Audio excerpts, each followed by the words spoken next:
Purple Daily is daily Vikings entertainment. We just want the Vikings to win a Super Bowl before we die. I will ride with this group. Seriously, man. Please. And away we go. All right, it's Monday. It's another week into this glorious, reckless speculation season. We have a juicy Kirk Cousins related report that we will start the show off with here in a moment.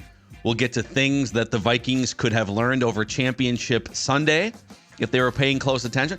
I'm not sure which victory lap is most prominent for Vikings fans today. The victory lap tap dancing on the grave of the Lions, who blew a 17-point lead. I've also seen victory laps of, hey, we beat the 49ers back in October. Therefore, hypothetically, I think we should just maybe look in-house, Vikings fans here. Just stay focused on fixing the house and going forward into 2024. Judd, you're muted on a Monday. That was a me thing. He was rifling papers when I said, "Here we go." That was a me thing. I forgot to unmute paper him. around. I moved one paper around, young man. I moved one paper. Why are you moving papers around when we're trying to start our Monday show? He needs his notes. Silence on the set for my read. Yeah. He needs his. Dex just called it. Reads. Yep. Dex just called it. I can see him.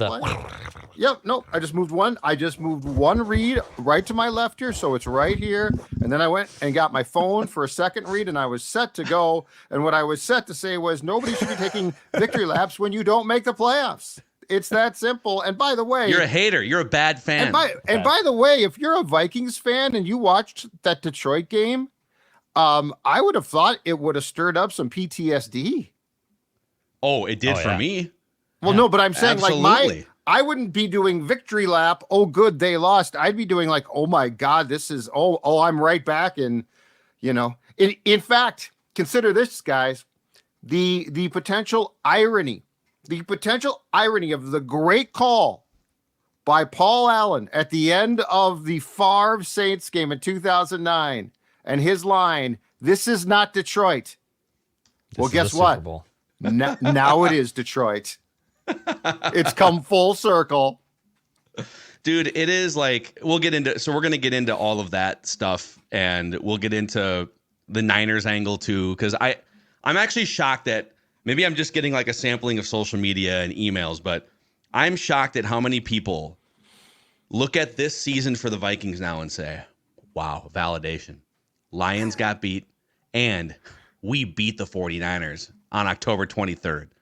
And so, therefore, hypothetical banner being hung right now at US Bank Stadium. I think that's how the Wilfs think, too, by the way. I'm pretty sure. If Kirk doesn't get hurt, like let's go through this. The Vikings had gotten hot. They probably don't lose again. So they won yesterday. So, like, in a hypothetical world, in a world where Kirk Cousins' Achilles did not blow up, he's still playing right now. Yeah, I mean, that's never happened in his career ever. Like the healthiest version of Kirk Cousins with nitpicker. So we will get to a juicy Kirk Cousins report in a second here, but let's shout out our friends at Quick Trip. We saw several Purple Daily listeners sending their pictures of Quick Trip ventures over the past few days, Judd.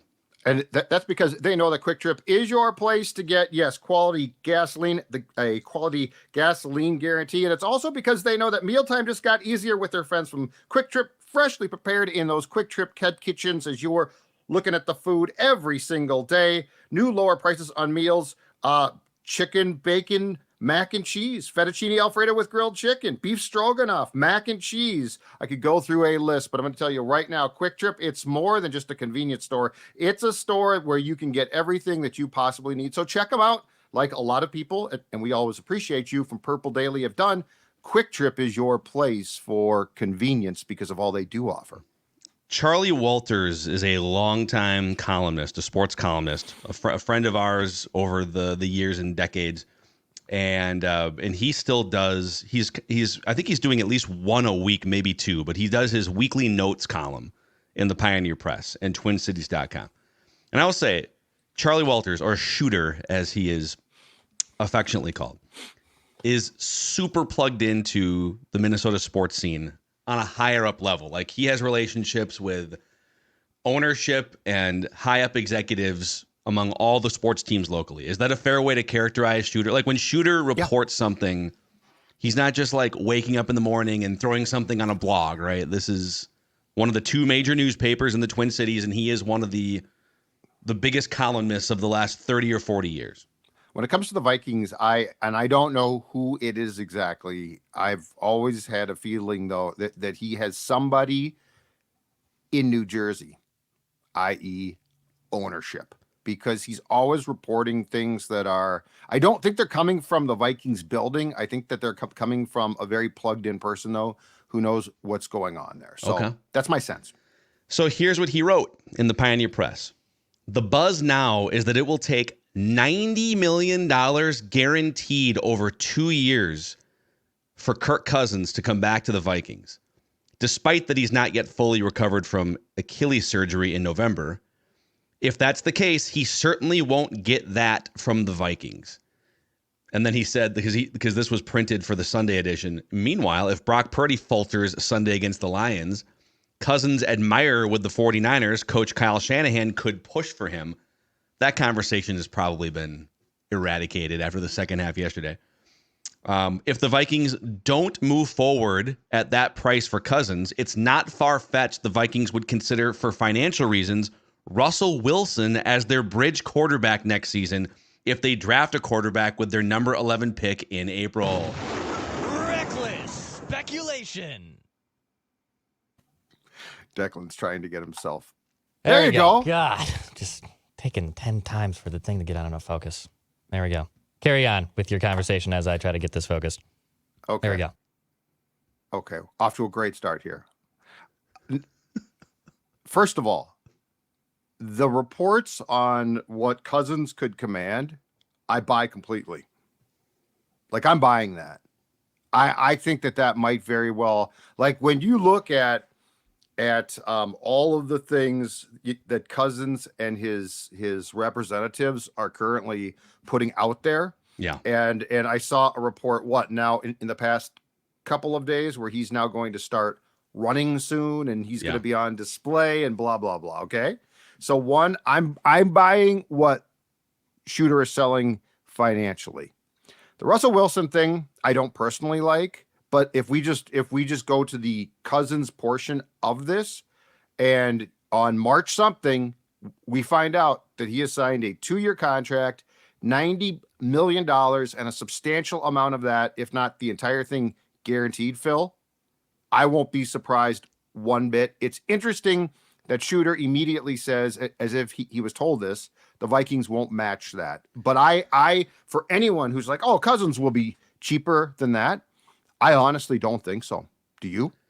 Well, that's what's interesting is, Pro Football Focus, and they put this out like a month ago, and circumstances can change. I'm curious to see if they'll update it as he gets a little healthier, because I think the 2 years and $60 million that PFF put out, and PFF nails a lot of these contract projections, so we can argue with them, but there's a huge gap between 2 years and 60, which would make Cousins like the 17th highest paid quarterback, average annual value.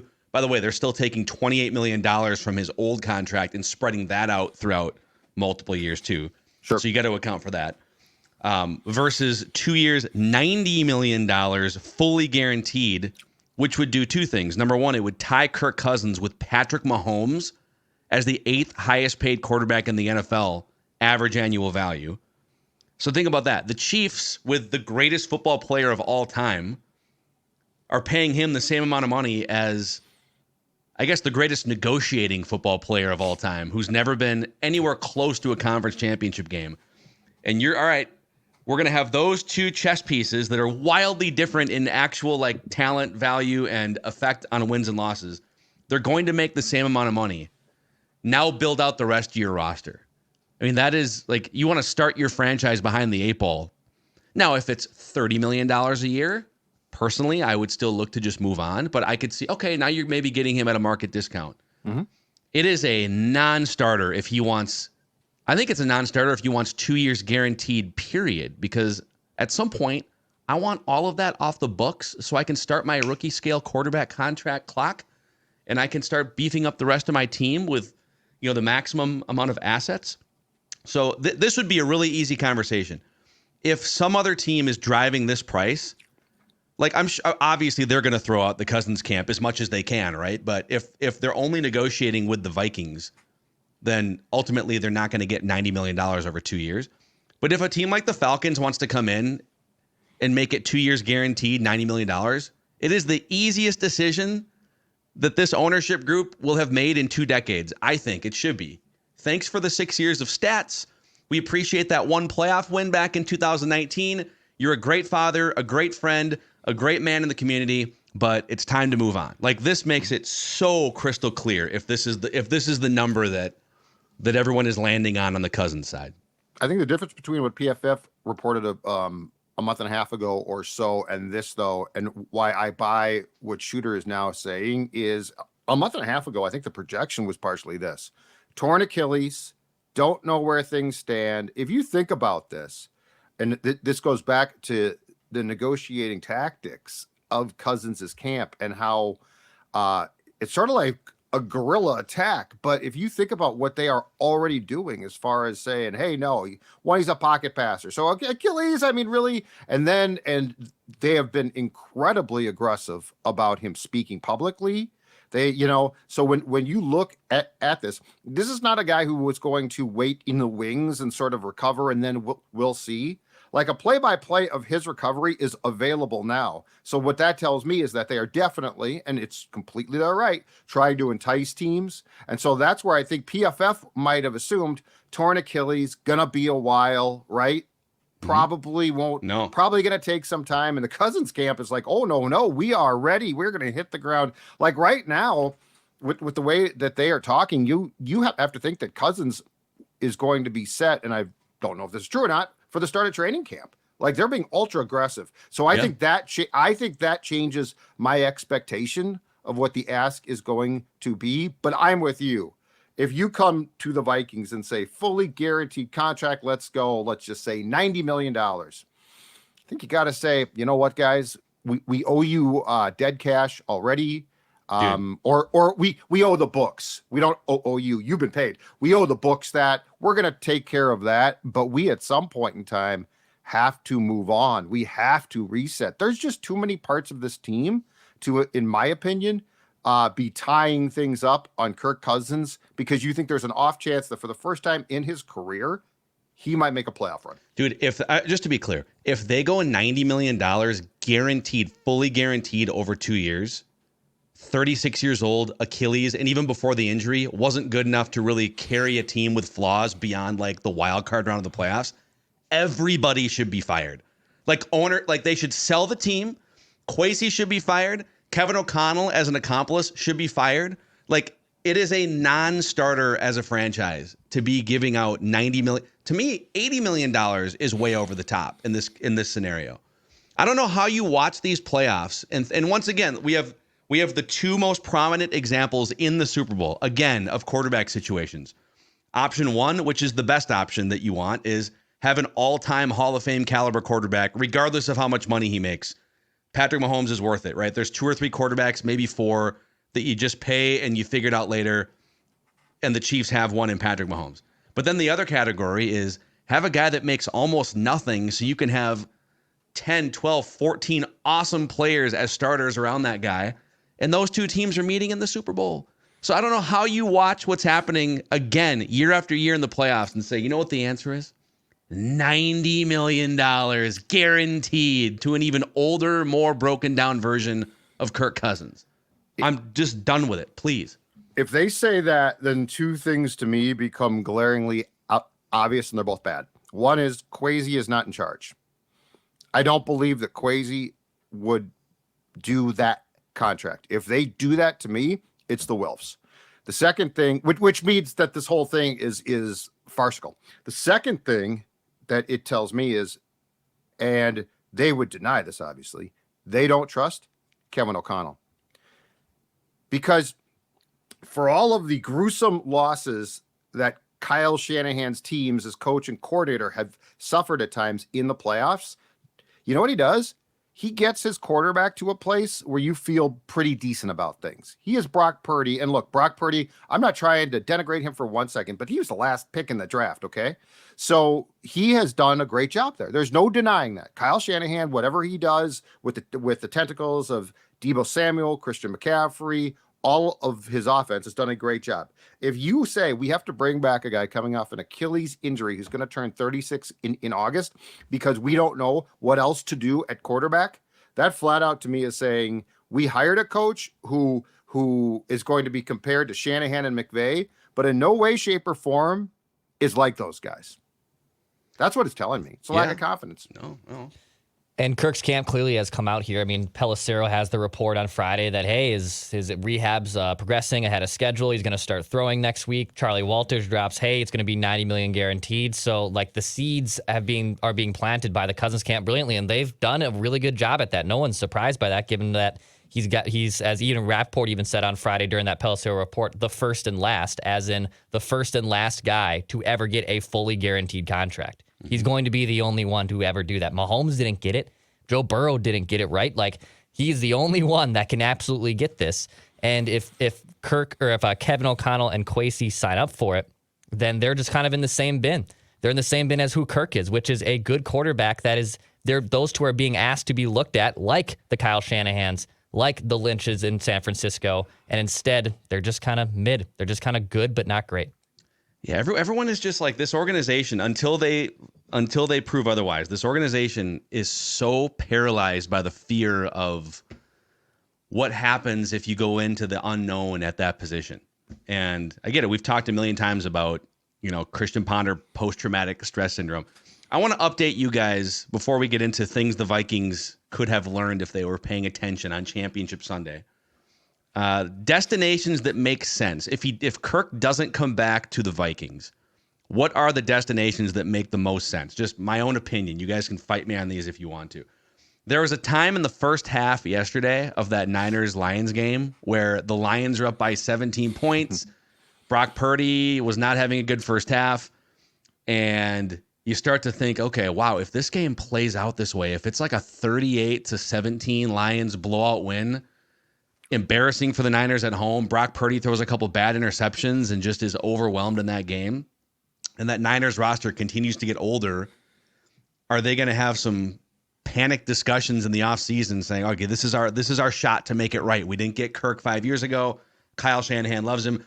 I'm taking the Niners officially back out of the running after the second half yesterday.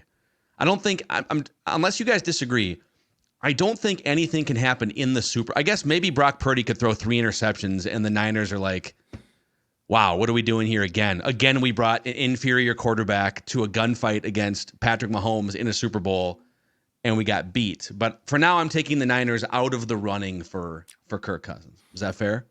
Yeah.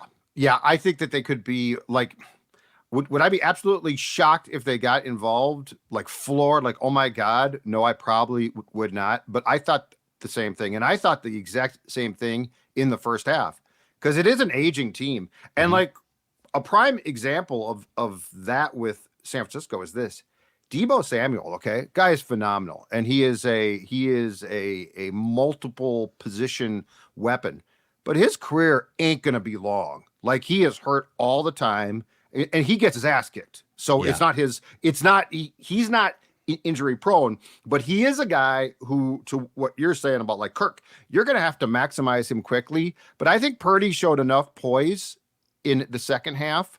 And I think he actually has a gene that Kirk does not. So I think Purdy's pretty safe. I think he's safe. Yep. Agreed. I think that gene being, hey, everything is going against you on the road. I mean, just think about it. Like it's second, third round of the playoffs, and Kirk has never been to the third round of the playoffs, and you're facing a really good team and you're getting punched. Do you fight back? And I don't count the Giants at home, by the way. Like it doesn't, to me, I don't give Kirk a ton of credit for like, congrats, you threw for a bunch of yards against the Giants in a home playoff game in the wild card round. We're talking about deep in the playoffs. How do you rise up? How do you control? How do you take a game that's out of reach and dig down and find something? And Brock Purdy has clearly shown some of that, right? Yep. I'm also taking the Lions out of the running, even though they lost and Jared Goff was not great in the second half. Like, it feels like they're headed for a contract extension. So we kind of floated that as an option if maybe the Lions get smoked in the playoffs and Jared Goff throws a bunch of picks. I'm also taking the Tampa Bay Bucks out. I think they're going to re-sign Baker. I think they got a good thing going there. So for now, until we see otherwise, I'm taking the Bucks out of the running. I'm also taking the Patriots out of the running. Like if you're Kirk, there's no weapons there. Oh, he's not going northeast. No, and yeah, really Boston. I don't see it. So I'm with you. Now they do have the most cap space of any of these teams. They have like $60 million in cap space. So, if they wanted to come in and just say, hey, we're done with the young quarterback thing for now. We just want someone that knows what they're doing. They could offer the most money. I'd go bridge guy there personally. Yeah, I think you're probably right. Bridge guy, like Tannehill plus whatever. Like they could do something like that. Okay, so number 5, counting from 5 up to 1 here. Miami Dolphins. It's a long shot because they're like $50 million over the cap, and Tua had a really good regular season. But we've seen some flaws with Tua. Is he a guy now? They have to make a decision right now this offseason to pay him a lot of money. So it's one thing when Tua's on a rookie scale contract versus like a $40 million Kirk. But if both Kirk and Tua command similar salaries for the next couple of years, would you rather just have a more potentially accurate and established veteran quarterback? I could see the Dolphins having some tough conversations behind the scenes. Mike McDaniel, who comes from the same tree as a lot of these guys that love Kirk. Yes, it makes. I think your ultimately your first point is right. I think that they're not going to have the cap space to swim in those waters, but I think that Kirk in Miami probably makes more sense when you research it than it does at first blush. Yeah. Number 4, Pittsburgh Steelers. So another, I think, a long shot here. But Mike Tomlin is coming back. They've been in sort of quarterback limbo ever since Ben Roethlisberger retired. Kenny Pickett doesn't look. Now, maybe they would say, let's get a better offensive coordinator in here and, another year of Kenny Pickett. But Kenny Pickett doesn't look like that team is ready to win. Like they're always right around 500, actually slightly above 500. So maybe Mike Tomlin would just say, guys, let's just get someone in here for a couple years that knows what he's doing. George Pickens could be unlocked at a higher level. Now, the Steelers are $17 million over the cap, so they'd have to make some things happen in terms of restructures to find room. But I'll put the Steelers 4th on this list. Okay.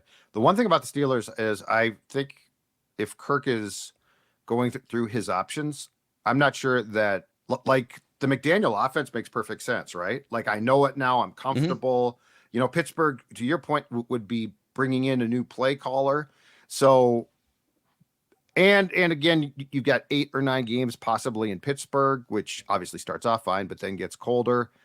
This would be more of a fit for the Steelers probably than it would be for Kirk.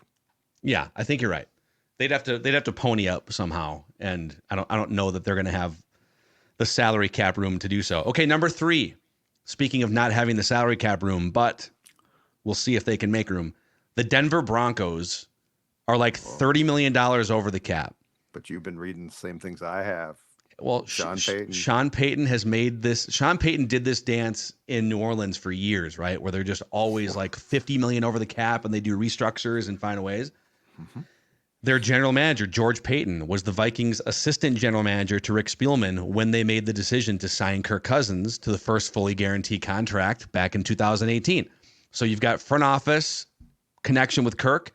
You've got Sean Payton, who loves the on-scheduled pocket passing surgeon type quarterbacks, right? Think Drew Brees for all those years. So, and they're going to say goodbye to Russell Wilson, but they're kind of in win now mode. You don't have Sean Payton as your head coach. They've got some weapons, they've got some players on that team. They have a running back. So they'd have to find a really creative way to make this work, but I could see the football fit for sure. Okay. So let's talk about Sean Payton for a second, because he is a first-class jerk.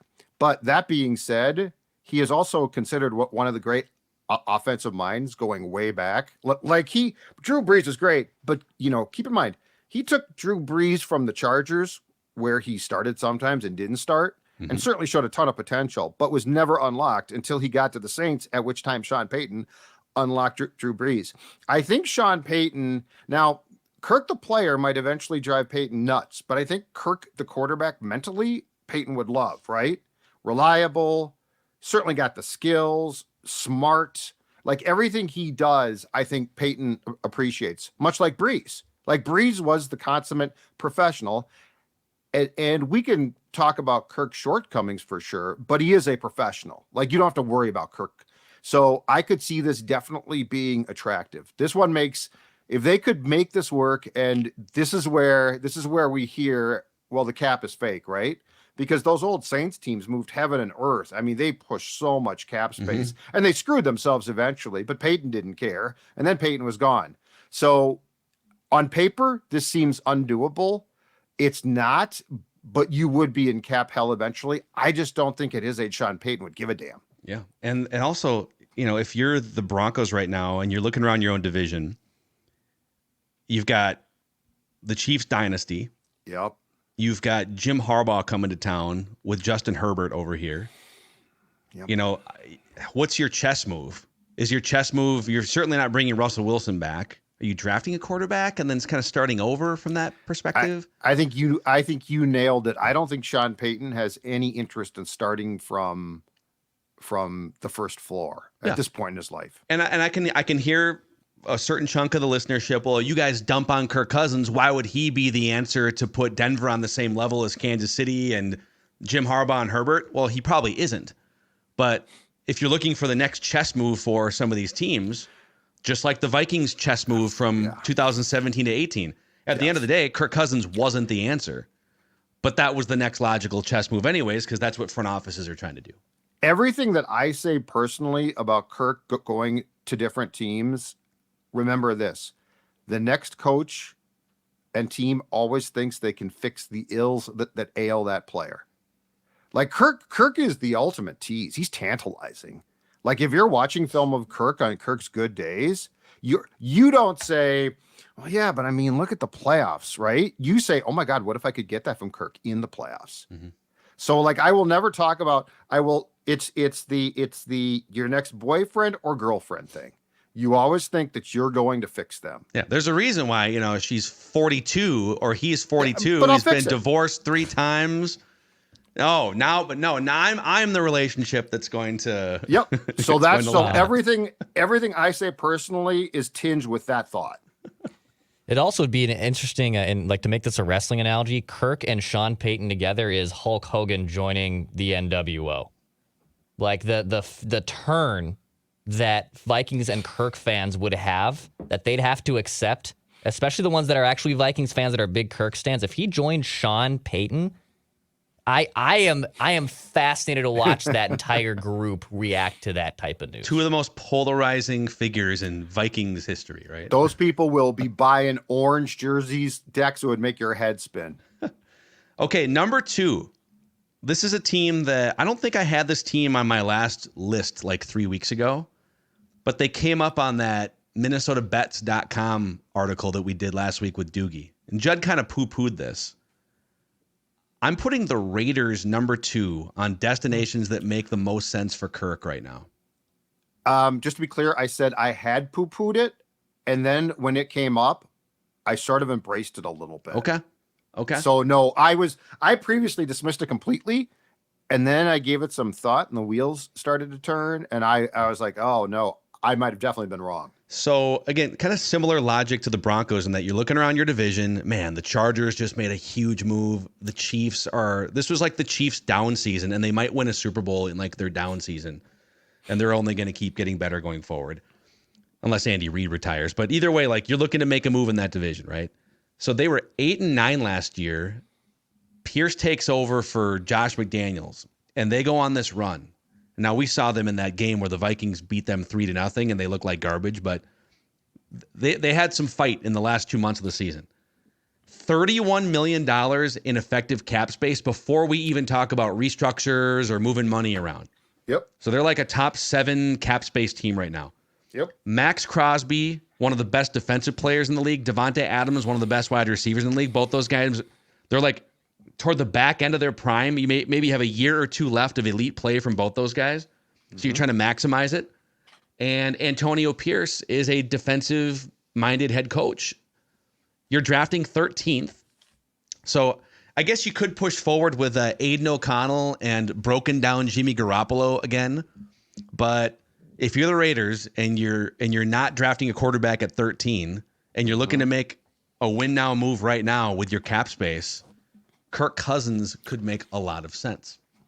Well, as we discussed with Dukes last week as well, guess what? Super Bowl, a couple of weeks from now, right? Vegas. Kirk Cousins, I'm sure, will be there making the rounds. Don't forget, in 2018, he was whisked around town here at the Super Bowl. Hey, Kirk, you can live here. It's gorgeous here. There's a lot of things here, as well as I found it at least intriguing that recently when Devontae Adams was asked about quarterback choices and who he likes, he directly talked about Kirk Cousins, which is what he did with Carr before Carr was signed there. The other thing that's intriguing is this one.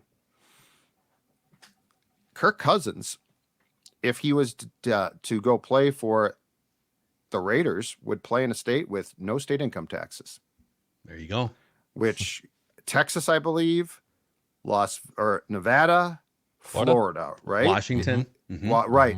Anyway, so now, because here you're taxed, now you're getting you're getting more. There's just a lot of things. The more thought I gave this, I'm sure that the Cousins would be out in the gorgeous Las Vegas suburbs.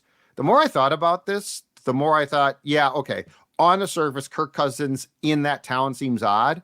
But the more you think about it, it really does not. So yes, I stand corrected. I've done a hard pivot on the possibility. If they he doesn't have to stay in like the Cosmopolitan on the Strip. No. He'd live in Henderson where everyone else. And if Denver is going to get involved, the Raiders have a real opportunity to swoop in, sign him with a lot more cap space. So it would be a lot less of a hardship for Las Vegas to make this move than it would for the Broncos. Yeah. So yeah, Raiders number 2 right now. All right. Yeah, I just don't know if the infrastructure around like rookie head coach, the Raiders are always a mess. Like the Davis family, even though they are paying a boatload of money to coaches to not coach for them, I just don't know if that fit would make sense. I don't know if Kirk would be picking up the phone, politicking, let's go get the Raiders money. Let's go get a bag from the Raiders. I don't know if that'd work. But if the Raiders come in at $90 million guaranteed over 2 years with no state income tax, and the next highest offer is something less than that, money doesn't matter according to Kirk, but it's what the money represents that matters, which means money very much matters in this discussion for him. Well, and you know what? Pierce seems like a guy that you might want to play for. Yeah. Like Agreed. He seems like a coach. He's not Zimmer. Like he's a defensive guy, but he doesn't seem like a dour dude. He seems like a coach that if you got in his office and were being recruited as a free agent, might be really tempting. So yeah, and he also, he was part of that 2007 Giants team. He has been on a team that won a Super Bowl with kind of an average quarterback and Eli Manning. So he said, let's just get someone in here who knows what they're doing and who can stay healthy, which is what Eli was for the Giants. And then we can build a defense. We got Max Crosby. And then number 1, still the Atlanta Falcons, destinations that make the most sense for Kirk Cousins. The Atlanta Falcons, $21 million in effective cap space. They could clear more, and they would probably have to. Sure. Now, here's the interesting connection. So Raheem Morris was just hired as the head coach there. He then hired the Rams pass game coordinator, so Sean McVay's pass game coordinator, as the new offensive coordinator in Atlanta. Yep. So you've got kind of that McVay KOC offensive system with that hire coming over. That's interesting. I think you're going to be running a lot of 11 personnel, which is 3 wide receivers, which is what the Vikings have run a lot of the last couple of years. Mm-hmm. So you got weapons. It's a winnable division. Kirk's family, as we've said, going back to October, we've been on this, is from the Atlanta area. So in terms of familiarity, Minnesota is going to be number 1. Atlanta is a bullet number 2, right? Because you've got built-in family infrastructure. If the offers are the same, it makes a lot of sense. And the system. It's the McVay KOC offensive system that would be coming over here from a passing perspective anyways. And plus that you then plug in a quarterback and I think the Falcons have the 8th overall pick in the draft, right? So now you can go get a weapon there. I got to think too, not to be morose about this, but I have to think too that Arthur Blank wants to win now because he ain't young. Yeah. So he's got the old, hey, you know what? And I mean, my God, when you come from a franchise that during the time that you have owned that team blew a 25-point lead in the Super Bowl, it's got to be tempting to say, you know, I don't want to stick around here and take a quarterback at 8 and hope. So yes, I think Cousins to Vegas makes a ton more sense than I once thought. Atlanta continues to make a ton of sense. And Denver is a very interesting wild card. I also think Miami is probably a dark horse, but I would love to know what McDaniel privately did. Does he love Tua? Does he sort of say, hey, he's good, I like him a lot, but he's like sort of played out the string a little bit? I would love to know what the internal perception there of Tua is, because I think it's fair to say that there are probably a lot of people that doubt that he can make a run. Now, of course, the same thing is true with Kirk, though. So, yeah. So there it is. Falcons 1, Raiders 2, Broncos 3, Steelers 4, Dolphins 5. And then we're taking, for now, 4 teams out of the running unless something crazy happens. Lions, 49ers, Buccaneers, and Patriots. Your destinations that make the most sense for Kirk. So how'd we do on underdog this weekend, Dex? I didn't do too well, like always. In fact, I was very excited because both Mahomes and Lamar Jackson both got touchdowns in like the first 5 minutes of the first quarter. And I'm like, oh, this is great. I took the touchdown props. This will work out great for me. But, you know, other people have good luck at Underdog Fantasy, which is the most important part. Now that Super Bowl weekend is here, now that PGA Tour is back, the NBA, NHL, you got plenty of mixed sport entries you can get in an Underdog Fantasy. There's plenty of good options for you. So if you're a first-time user, you want to sign up, use promo code SCORE, SKOR. They'll match your first deposit up to $100. Plus, you'll get a free mystery pick'em special, too, to help get into that little pick'em parlay, too. So go to Underdog Fantasy and download the Underdog Fantasy app. Awesome. Hey, Ballard's Resort is calling you from the summer. You can hear it a few months out.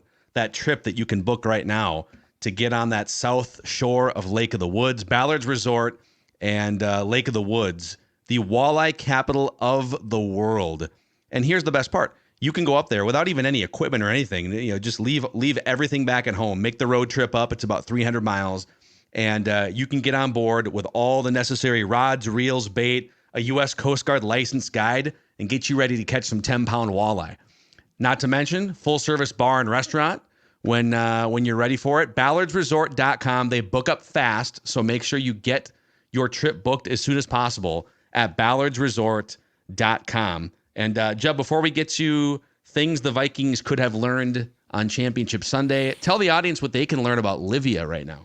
Well, that's the fact that if you sign up right now for a weight control plan that I'm going to tell you right now, that sports dad right there on the left and right, what's the difference? Down 40 pounds, Livia Weight Control Centers works. And here's the news to tell you. Your first 3 months are going to be free. That's exactly right. Your first 3 months are going to be free. And now they have the brand new medical weight loss option. This can be a life changer and a game changer for many folks because it helps to suppress many of the cravings that make weight loss so difficult. That's right. They're going to give you some help here. They're going to help you keep that weight off. 855-GO-LIVIA, livia.com, livea.com. 3 months for free. You're going to be looking great by spring. All right, give us, we'll start with Judd here over to Declan, then I'll round it out. Give us something that the Vikings could have learned on Championship Sunday, watching the NFL's Final Four. Well, I'm going to go to something that they didn't do well, and the team in this game didn't do well. But I think it's another a point-driven home that's become very important, and that is the fact that you have to have a legitimate run game, or at least the perception of one, to be successful in this league and in the playoffs. Case in point, the Baltimore Ravens had 16 carries as a team for 81 yards yesterday. Okay. Lamar Jackson, though, had 8 of those, and he only had 54 yards on the ground. Take Jackson out, Gus Edwards, Zay Flowers, and Justice Hill were the Ravens' running game, and they combined for 8 carries for 27 yards. Just as a point of reference, take Mahomes out of the Chiefs' rushing totals, and they had 26 carries still. Yep. Detroit Goff didn't rush, of course, because he does not run, had 29. Take Brock Purdy out, who had a very nice day on the ground, and San Francisco carried the ball 28 times. This is playoff football. And like, if the Vikings want it driven home anymore about, you have to get yourself a run game. And I'm not talking about, once in a while no, I'm talking about a real perception that you can jam the ball down your opponent's throat. Baltimore yesterday, at home, you guys, against Kansas City's high-powered offense, trailed in the time of possession battle, which some people poo-poo, but in this case, I think it's relevant. Kansas City had the ball for 37 minutes and 30 seconds. Baltimore, 22-30.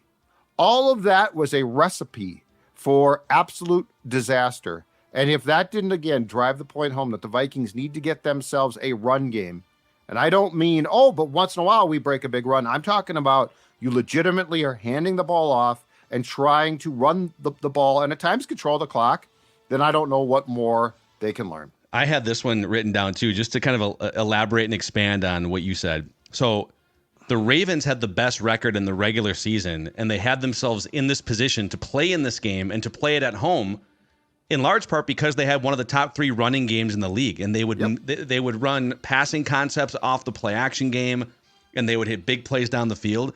And inexplicably, it's of the 4 teams that played on Championship Sunday, only one of them looked like a complete dud for the entire 3 hours, and it was the Ravens. And I don't know, like, if coaches just like outsmart themselves during the week as they game plan, but they went in and said, okay, here's the things that got us here. Pounding the run, Lamar Jackson as a runner, and then leveraging the threat of a run for big plays down the field. They said, that's what they're going to be expecting us to do. Let's drop back 82% of offensive plays in that game. So I'm with you. That was baffling. For the other 3 teams that looked really good for large chunks, the Chiefs going on the road, and then the Lions and the Niners were just back and forth, first half Lions, second half 49ers. The Lions ran for 182 yards, 27 rushes by their running backs. The Niners ran for 155 yards, pounding it to Christian McCaffrey for almost 100. And then, like you said, the Chiefs ran it 25 times with their running backs. Not quite as much success yards per carry, but like the Vikings, the Vikings can't even dream of that much like volume of running the football. And it hasn't really worked. Like, they're just way too we've gone from, boy, Mike Zimmer runs the ball way too much, to why doesn't Kevin O'Connell ever even try more than like 6 runs in a football game? So yeah, that was definitely something to take note of if you're the Vikings.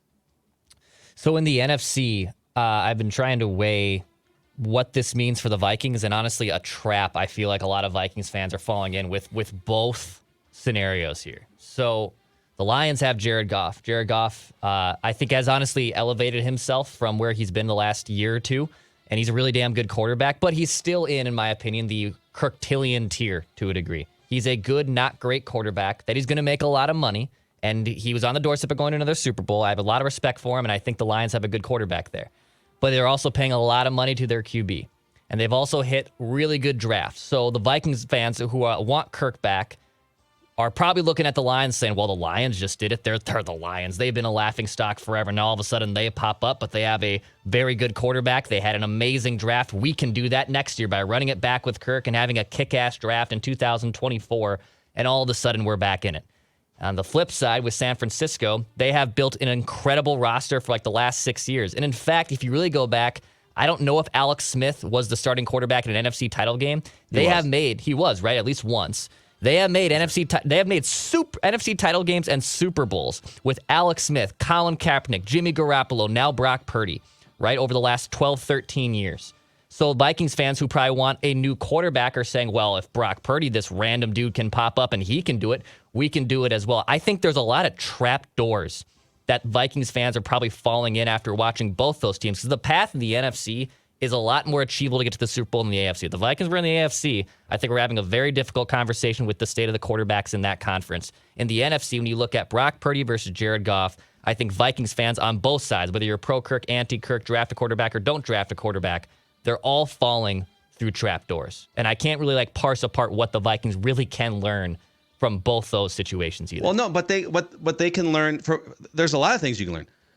From the Lions, go back like 3 years ago, they moved on. At the time, Matthew Stafford was very highly paid. Jared Goff has been highly paid. But at the time, their roster was not in a position to keep pushing forward anymore beyond like maybe trying to get to 9 wins.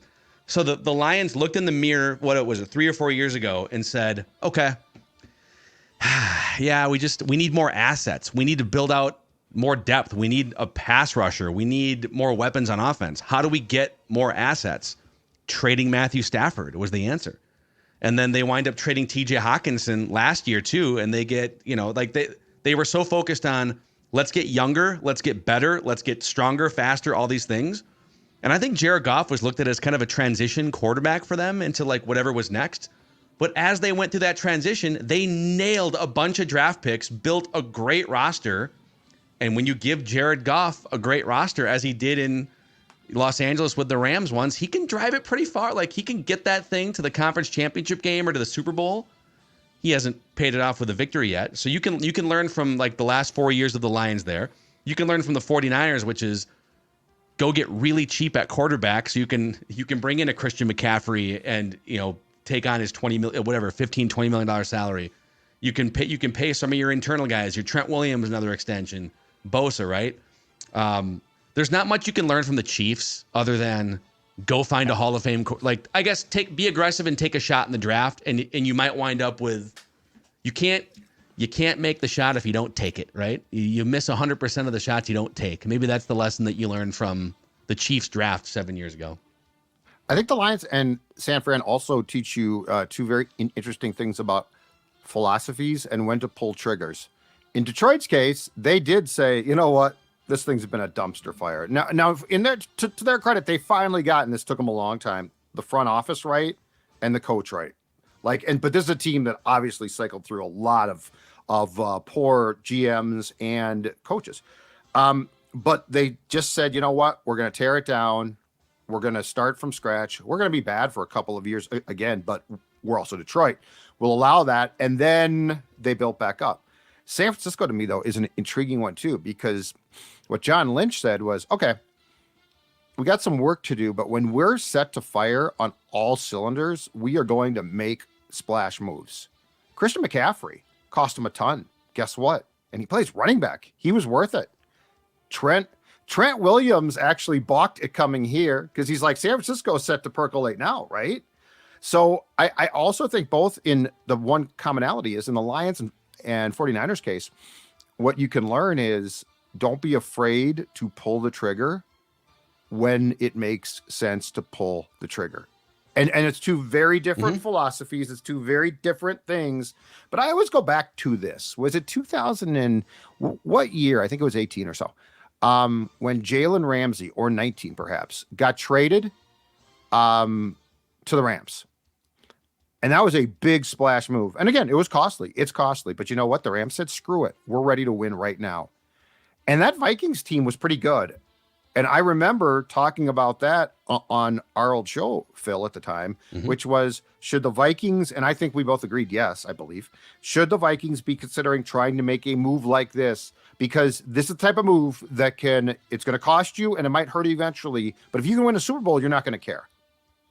That's the thing about this. Like at times you got to go with your gut and you got to make moves that you're going to think are risky. But if they work, in that case, we don't have Christian Ponder PTSD. We have Herschel Walker. Oh my God. But what if it's what if it's the Herschel trade? Yeah. Well, first of all, you're not going to give up that much in a trade because in 2024, no one is, but also that takes some cojones, but when you're ready to pop, you better take advantage of that. Yeah, and it's like the last 2 or 3 years, if they were going to remain committed to Kirk Cousins, and maybe they still do remain committed, then I would rather than be trading first-round picks. Okay, pick a path.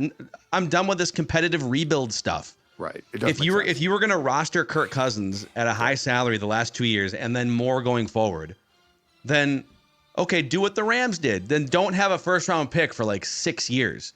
Go get a stud shutdown cornerback. Go get another edge rusher, right? Trade your first and second round picks. Yep. I'll give you one more here, and then we'll do a mock to wrap this episode.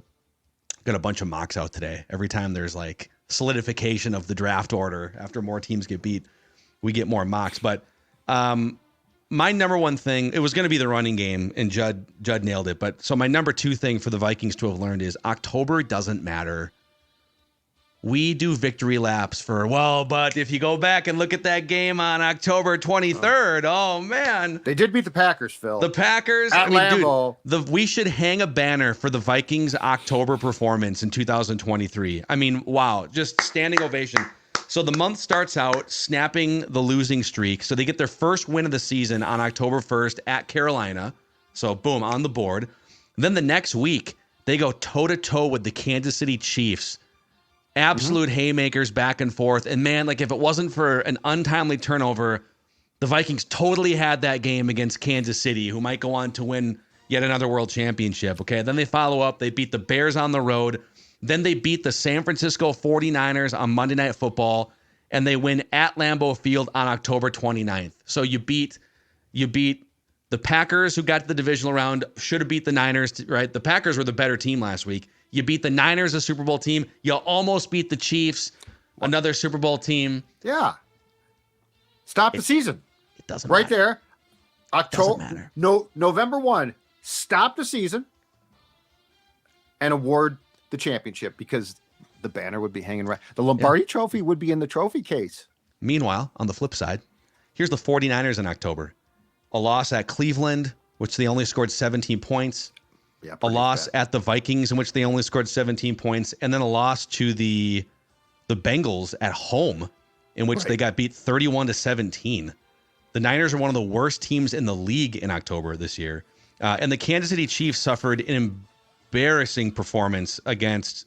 Actually, they beat Denver in an embarrassing fashion on the 12th of October, and then they got smoked at Denver on October 29th.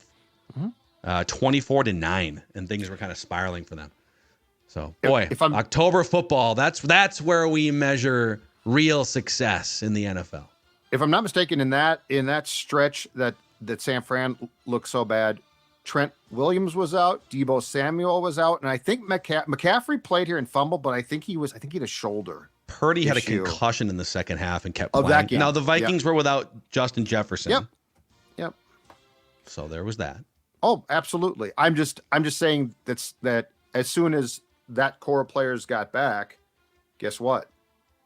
San Fran was tough again. Yeah. Jefferson got back. Don't want to, cast any stones here, aspersions, but Jefferson got back, and the Vikings have been like 5-1 without him. I will say call this a hot take. Deebo Samuel has a greater impact on 49ers moving the ball and winning than Justin Jefferson does for the Vikings. All right, I love that statement, because let's dissect the numbers bear it out, by the way. And let's dissect it for a second, because I think it's a multitude of things. One is how he's used, right? And I'm not just discussing when Deebo touches the ball. I'm talking how he's used to fake out defenses. Oh yeah. See, this is jet the thing. Sweeps, like this is all the sorts thing. of stuff. I'm not sure our friend of the show, Kevin O'Connell, I'm not sure he maximizes that. They also don't have a Deebo. Like, you can't just put Justin Jefferson in it. They're totally different players. 100%. Deebo Samuel is one of the best run blocking wide receivers in the NFL the last 10 years. I guess my question is this. Are there things that Kevin O'Connell could do to dress up the offense as far as the looks go to create more confusion? I think that starts with, get this, breaking news, a run game.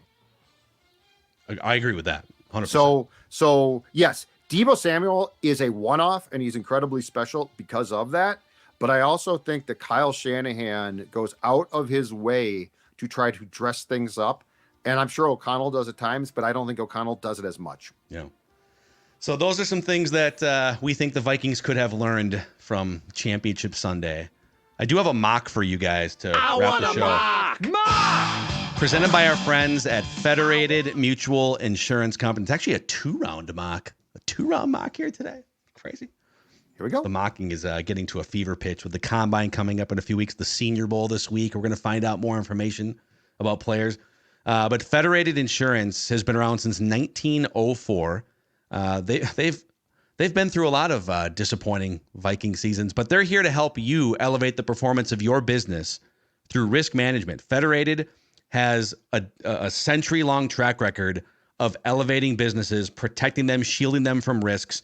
You can find out all kinds of information about their history, about the industries they specialize in working with, and the tools and resources that your business could plug into at federatedinsurance.com. They've been a great supporter of ours at Purple Daily and on Score North, so we appreciate them. Federated, where it's our business to protect yours. Okay, we'll fly through this mock here. This is from fantasypros.com. It's not our guy Thor, but you will be seeing and hearing Thor on Purple Daily again very soon for this lead up to the draft. Coming back? I'll just He's leave it coming at home? that. Thor Nystrom A very special episode. will of make Purple his Daily return to when that Purple happens. Daily sometime soon. Okay. Okay, all right. Purple Daily on draft as well with our guys Declan and Miles and Tyler. Great So stuff. we got your draft covered here. Number 1, Caleb Williams to the Bears. Number 2, Drake May to the Commanders. Number 3, Marvin Harrison Jr. to the Patriots. Interesting. Number 4, Joe Alt, the tackle from Notre Dame, to the Cardinals.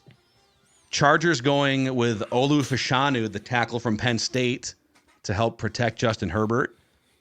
Giants taking Rome Odunze, the wide receiver from Washington. And then the Titans take Malik Neighbors, the wide receiver from LSU.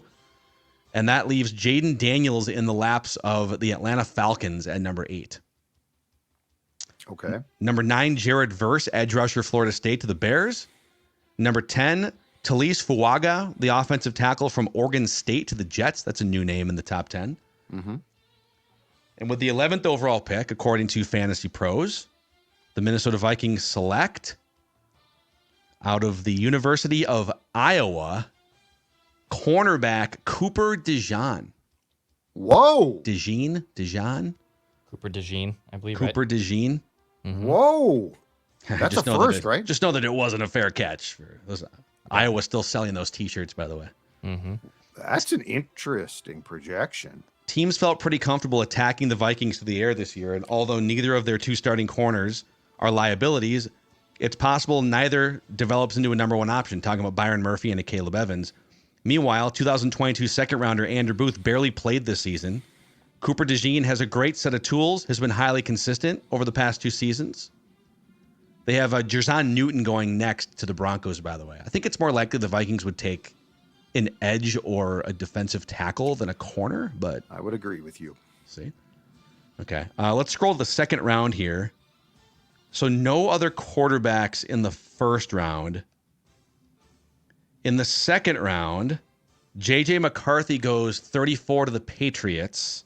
So Patriots get their quarterback early second round. Okay. And then with the 42nd overall pick, the Minnesota Vikings select out of the University of Washington quarterback Michael Penix. I want a mock. I'll give you the read up here, and then you can react. Edge rush, an edge defender is a major consideration here, as players like Daniil Hunter, Marcus Davenport, DJ Wanham, and Jonathan Bullard are all impending free agents. Kirk Cousins will probably be back, but he will be a 36-year-old coming off a torn Achilles, so maybe Minnesota will look to bring in his heir apparent this year, Michael Penix. I would like to present a new theory on this. Okay. So I've been deep in thought about this one. If it plays out like this, all right, and they go quarterback second round, I actually think, despite the fact it would cost them a bit, I actually think they would try to get into the end of the first round to get the 5th-year option. I agree. I think you're So right. they do the Bridgewater thing, even if they're not totally afraid that if they like Penix that he's going to get nabbed, which, by the way, he very well could. But I think the first thing would be, if we're going to draft a quarterback in the second round early, why not make that an end of the first round pick and get the contractual protection? I like it. Yeah, it wouldn't be that much to move up from. You'd be moving up from 42 to 32, which Yeah. you're not. I don't think. It I can don't be done. think you're giving up a future first round pick to move up. No. Mm-hmm. I agree. So there you have it. We've got more mocks throughout the week here too. I saw Yahoo has a 2-round mock, so we'll probably do that on tomorrow's show. But there you go, boys. I want a mock. Fine work.